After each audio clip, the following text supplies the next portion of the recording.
From our free daily newsletter, the latest from podnews.net with Spots Now.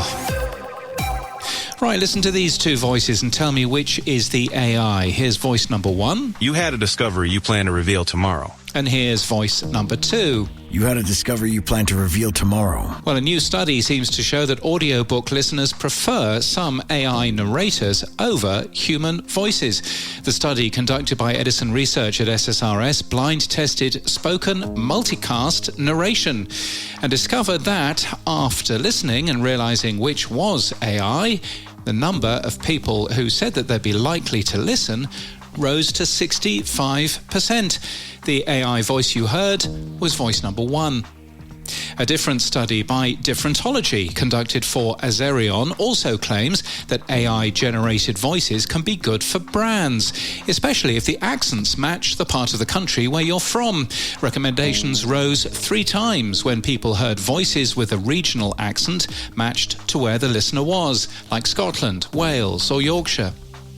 Audioboom released its financial results for the first half of the year. The company made a gross profit of $9.9 million, up 33%. Ad revenue was up 30%, and downloads and video views was up 84% year on year.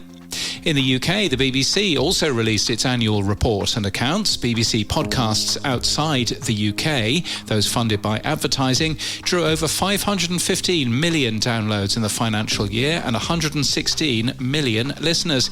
However, the corporation earned $2.8 billion in commercial revenue.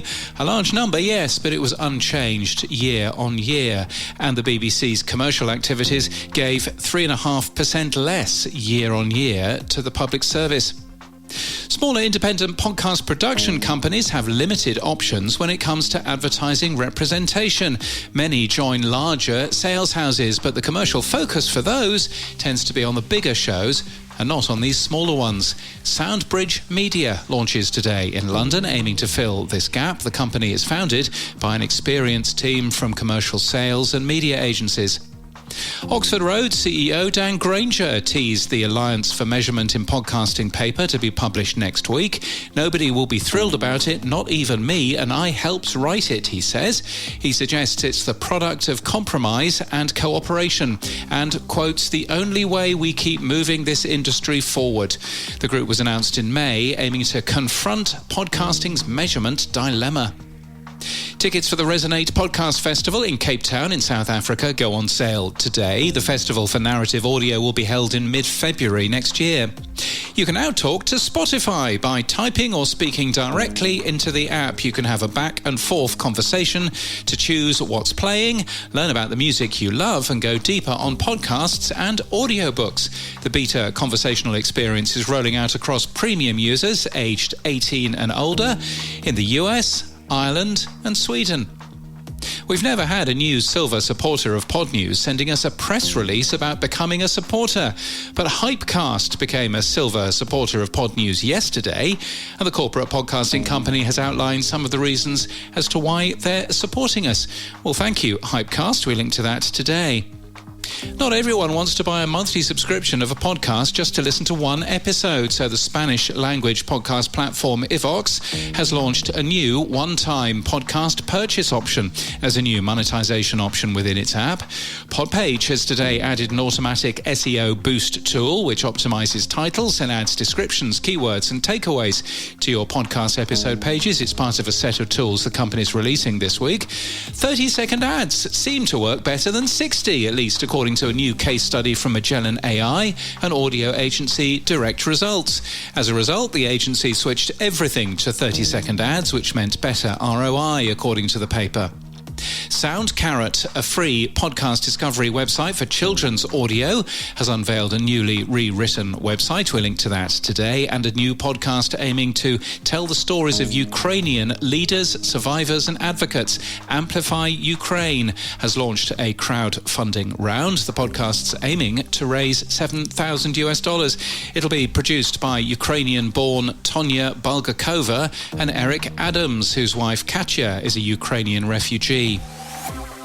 And in podcast news, the Oprah podcast is expanding to twice weekly from next week. The show will also be available on Prime Video and Fire TV, as well as continuing all over the place, including YouTube and podcast apps. The Payments Shed, a UK fintech podcast, has been awarded a Silver YouTube Creators Award after reaching 100,000 subscribers in just 9 months. A brand new video podcast from Spotify launches today. Play X Play is a new editorial show. It's probably pronounced play by play, isn't it? Anyway, the first episode debates what it can actually take for a song to own the summer in 2026. Wild Men with Dylan Sprouse and Brendan Columbus is new from Daylight Media and launched this week. The show features the first full-length interview with model Barbara Palvin. Why did Barbara Palvin agree to be on Wild Men with Dylan Sprouse and Brendan Columbus? Well, she's married to Dylan Sprouse. And featuring original stories from inside women's and men's prisons in California, Uncuffed returns for a new season with host Greg Eskridge, who was formerly incarcerated. Stories will shine a light on unexpected events inside prison, from a father-daughter dance to a full-length marathon. And this podcast is sponsored by Spots Now. Try advanced search for podcast advertisers. Spots Now's new AI search ranks all shows on audience fit and targeting, then allows you to see the performance potential in one click, so you isolate the best shows quickly.